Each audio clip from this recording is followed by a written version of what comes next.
Now, in the Unity particle pack, that big place that has hundreds of particles, there was a really cool dissolve effect where the material gradually disappeared and there were sparks and smoke and other kinds of stuff. And that dissolve effect comes with a script called spawn effect. It has exposed variables for the effect time, a pause time, an animation curve for how the effect is going to fade in, and a dissolve material that we're going to put on our teleport to object that has a custom shader. In start, we're going to, the script is initially disabled. I'm not disabling it here, but it's initially disabled. In start, I'm going to, that'll run when I do enable it from my script. We'll get the particle system and play it. So whatever particle system is involved here. I'm also going to identify the custom shader property that I'm going to modify. That's the cutoff. And I'm going to set my particle duration to be the spawn effect time.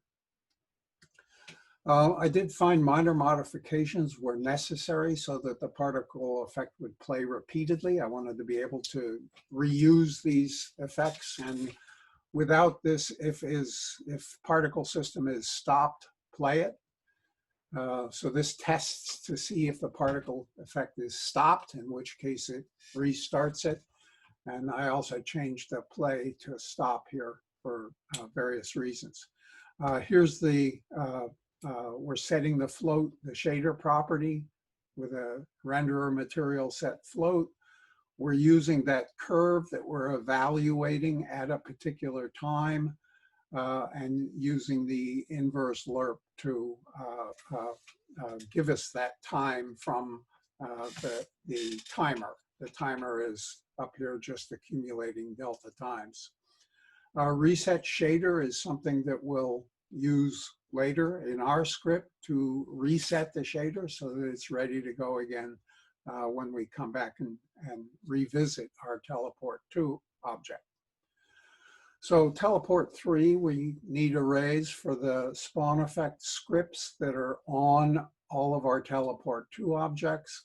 And I'm also going to cache a copy of the spawn time so that I don't have to get component or do anything fancy with them. In awake, I'm going to declare those arrays with a number of items. I'm going to populate the arrays with get component spawn effect, and the spawn times are going to be those spawn effect times.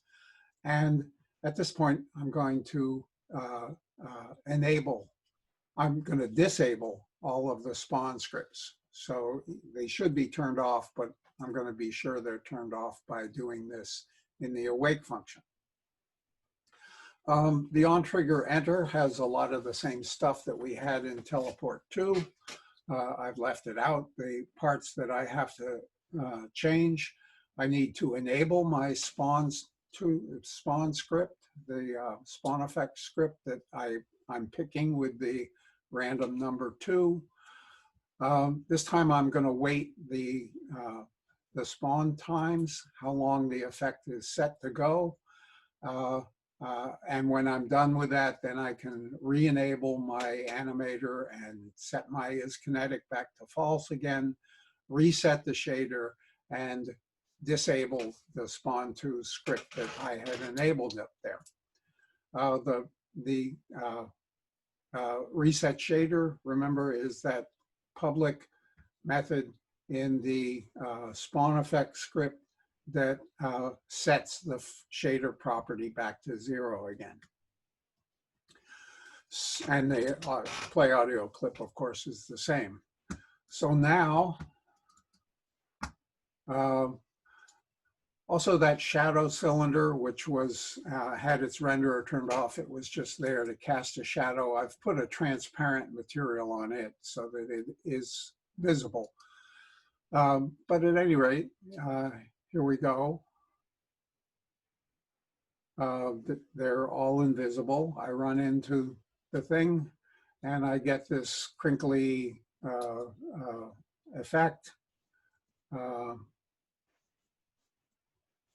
I think I've set it up so that if it doesn't have a poofer, it only uses the particle effect. But I could also have my own particle effect on there. There is a slot for it. So pretty cool. So I'm going to stop the share screen at this point and end the video. I'll see you all in class. Bye.